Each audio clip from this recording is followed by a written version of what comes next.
इस कहानी की शुरुआत में दिखाया जाता है कि एक कपल जिनका नाम कैमरून और जेनिस है, वो दोनों अंधेरी रात में एक डेड बॉडी को दफना रहे होते हैं, जिस दौरान जेनिस काफी डरी हुई होती है। फिर वो दोनों वहाँ से चले जाते हैं। इसके बाद हम देखते हैं कि अगले दिन वो दोनों अपनी गाड़ी में कहीं जा रहे थे और तभी एक लड़की जिसका नाम कोलिन होता है वो उनसे लिफ्ट मांगती है और कैमरून अपनी गाड़ी रोककर उसे लिफ्ट देता है। फिर रास्ते में जाते वक्त वो दोनों उससे पूछते हैं कि तुम यहाँ पर क्या कर रही हो। तभी वो बोलती है कि मेरी एक फ्रेंड का बर्थडे है और उसी के पास जा रही हूँ और मैं उसे सरप्राइज देना चाहती हूँ। जिस दौरान कैमरून खुश हो जाता है और सोचता है कि इसकी फ्रेंड को इसके बारे में कुछ नहीं पता और वो उसे एक सुनसान जगह पर ले जाते हैं और कैमरून कोलिन की आंखों पर पट्टी बांधकर उसका फेस एक बॉक्स में बंद कर देता है। इसके बाद वो उसे अपने घर ले आता है। फिर वो उसे नीचे बेसमेंट में ले जाते हैं और उसको बांधकर बहुत बुरी तरह से मारने लगता है। पर कोलिन को कुछ समझ नहीं आ रहा था कि वो उसके साथ ऐसा क्यों कर रहा है। कुछ समय बाद कैमरून उसे एक बॉक्स में बंद कर देता है और पता चलता है कि कैमरून एक साइको है जो पहले भी एक लड़की के साथ ये सब कुछ कर चुका है और अब वो कोलिन के साथ भी ऐसा ही कर रहा है। इसके बाद जेनिस कोलिन के पास आती है और उसे पूछती है कि अगर तुम्हें कुछ चाहिए तो तुम मुझे बता सकती हो। तभी कोलिन कहती है कि उसे वहाँ से जाना है, पर जेनिस उसकी मदद नहीं कर सकती थी क्योंकि वो अपने पति से बहुत डरती थी, क्योंकि अगर जेनिस ने उसे खोल दिया तो उसका पति उसे बहुत मारेगा। फिर वो वहाँ से चली जाती है और उस रात जब कैमरून और जेनिस सोने लगते हैं तब जेनिस उससे कहती है कि तुम वादा करो कि तुम उस लड़की के साथ कुछ गलत नहीं करोगे। और तभी कैमरून उसकी बात सुनकर कहता है कि तुम चिंता मत करो, मैं पहले वाली गलती नहीं करूंगा। जिस लड़की को यह दोनों कहानी की शुरुआत में दफना रहे होते हैं उसे कैमरून ने मार दिया था। इसके बाद हम देखते हैं कि कैमरून कोलिन को एक बॉक्स में बंद कर देता है और उस बॉक्स में ऑक्सीजन वाली पाइप लगा देता है ताकि कोलिन जिंदा रह सके। पर कोलिन उस बॉक्स में बहुत रो रही होती है क्योंकि उसे अपने घर वालों की याद आ रही थी और अपने मॉम डैड के मना करने के बावजूद भी वो अकेली घर से आई थी और अब यहाँ फंस चुकी है। और दूसरी तरफ देखते हैं कि कोलिन के मॉम डैड जो कोलिन के गायब हो जाने से दुखी होते हैं और पुलिस स्टेशन में कंप्लेंट करते हैं, पर कोलिन के बारे में कुछ नहीं पता चलता। और इसी तरह 6 महीने गुजर जाते हैं पर कोलिन का कुछ नहीं पता चलता। पर कैमरून ने आज भी कोलिन को उसी बॉक्स में कैद करके रखा होता है। फिर एक दिन जेनिस अपने पति को बताती है कि वो माँ बनने वाली है और साथ ही कोलिन को छोड़ने के लिए बोलती है क्योंकि वो नहीं चाहती थी उनका बच्चा अपने घर पर कोलिन को इस तरह देखे क्योंकि इससे उस पर बुरा असर पड़ सकता है। पर कैमरून उसको मना कर देता है और कहता है कि अगर मैंने इसे छोड़ दिया तो ये पुलिस को हमारे बारे में सब कुछ बता देगी, फिर पुलिस हमें पकड़ लेगी। और तभी कैमरून को एक आइडिया आता है और वो कोलिन के पास जाता है। उसे बताता है कि मैं एक ऐसी कंपनी में काम करता हूँ जहाँ पर गुलाम लोगों को खरीदा और बेचा जाता है और तुम अब मेरी गुलाम हो, और अगर कोई भागने की कोशिश करता है तो हम उसे मार देते हैं। अगर फिर भी कोई हमें धोखा देकर भागे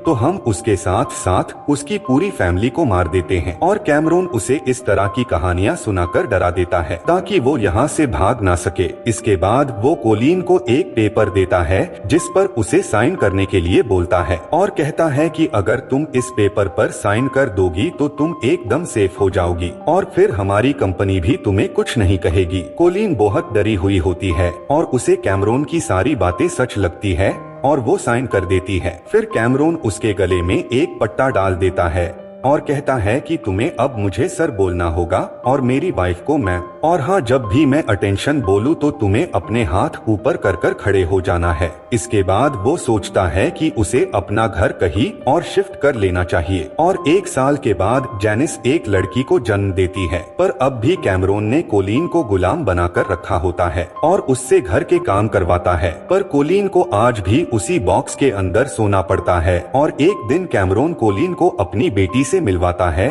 जिसे देखकर कोलिन बहुत खुश होती है क्योंकि उसने बहुत समय बाद किसी बच्चे को देखा होता है। और इसी तरह 2 साल गुजर जाते हैं और कोलीन उनके घर में गुलाम बनकर रह रही होती है। और एक दिन कोलीन खाना सर्व कर रही थी, तभी अचानक उसके हाथ से एक चम्मच नीचे गिर जाता है, जिससे कैमरून को बहुत गुस्सा आता है। फिर वो कोलीन को अटेंशन बोलता है और कोलीन अपने हाथ ऊपर कर लेती है। फिर कैमरून उसे मारने लगता है, जिस दौरान जेनिस बहुत परेशान होती है, पर वो अपने पति को रोक नहीं सकती क्योंकि वो खुद भी अपने पति से बहुत डरती है। वो चाहकर भी उसकी मदद नहीं कर सकती। अगले दिन कोलीन घर के बाहर कपड़े सुखा रही होती है और तभी वहाँ पर कैमरून आता है और वो उसे एक झूठी कहानी सुनाने लगता है ताकि वो उसके मन में डर पैदा कर सके। वो कहता है कि एक बार गुलाम लड़की ने भागने की कोशिश की थी और वो भागकर पुलिस के पास चली गई, लेकिन उसे नहीं पता था कि पुलिस वाले भी हमारे लिए काम करते हैं और वो उस लड़की को पकड़कर वापस ले आए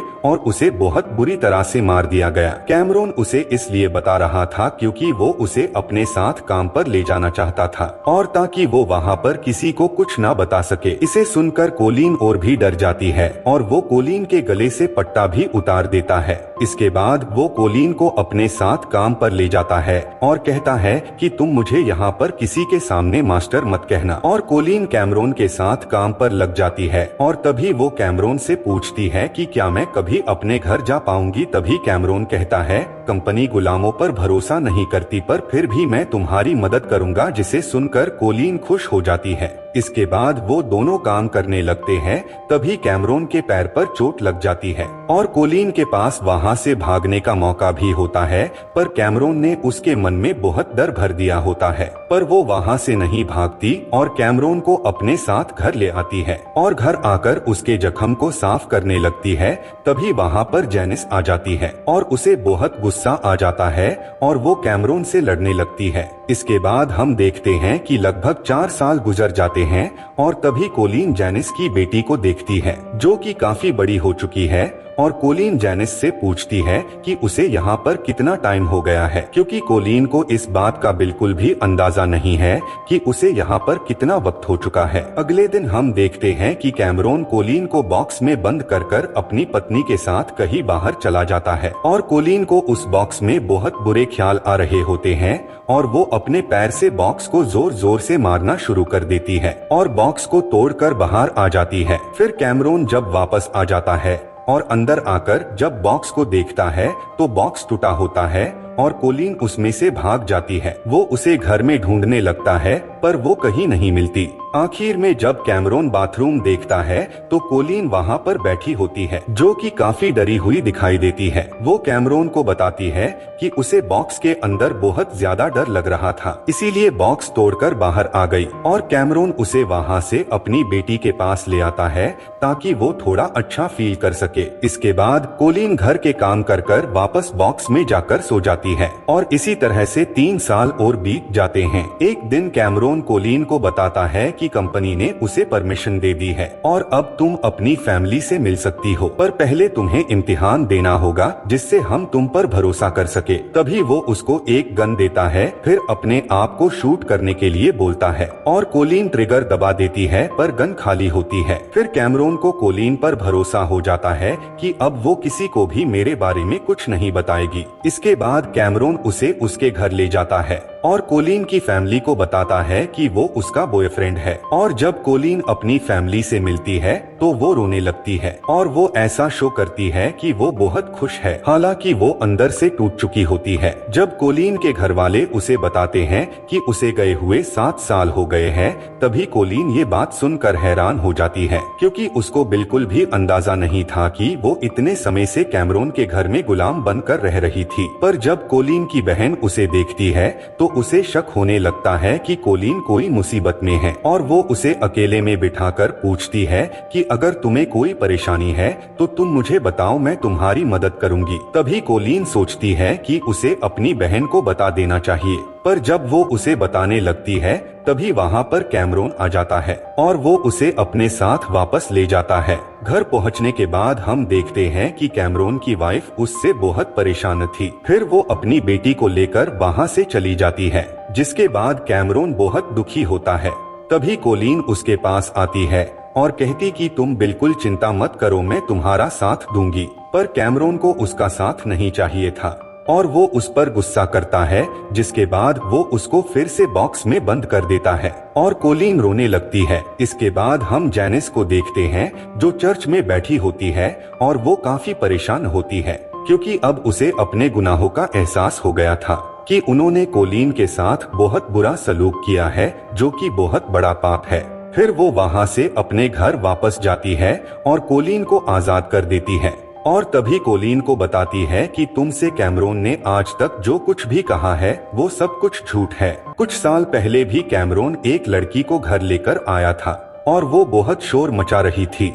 फिर कैमरून ने उसे मार दिया और मैं नहीं चाहती कि तुम्हारे साथ भी ऐसा कुछ हो। तभी जैनिस उसे बस में जाने के लिए बोलती है, पर कोलीन बहुत डरी होती है और कहती है कि अगर कंपनी को पता चल गया तो वो मुझे और मेरे परिवार को मार देंगे। पर जैनिस कहती है कि ऐसी कोई कंपनी नहीं है जो किसी को गुलाम बनाती है। तुम्हारे दिल में कैमरून ने डर पैदा किया था ताकि तुम भाग न सको। ये बात सुनने के बाद कोलीन बस में बैठ जाती है और अपने घर चली जाती है। घर आने के बाद अपनी फैमिली से मिलकर बहुत रोने लगती है और वो आजाद फील करती है। और दूसरी तरफ हम देखते ही कि कैमरून घर पर अकेला बैठा रो रहा होता है क्योंकि अब उसकी वाइफ और बेटी भी उसे छोड़कर जा चुकी होती है। कहानी के अंत में जैनिस पुलिस अफसर को कैमरून के बारे में सब कुछ बता देती है, जिसके बाद कैमरून को पुलिस अरेस्ट कर लेती है और इसी के साथ यह कहानी यहाँ खत्म हो जाती है।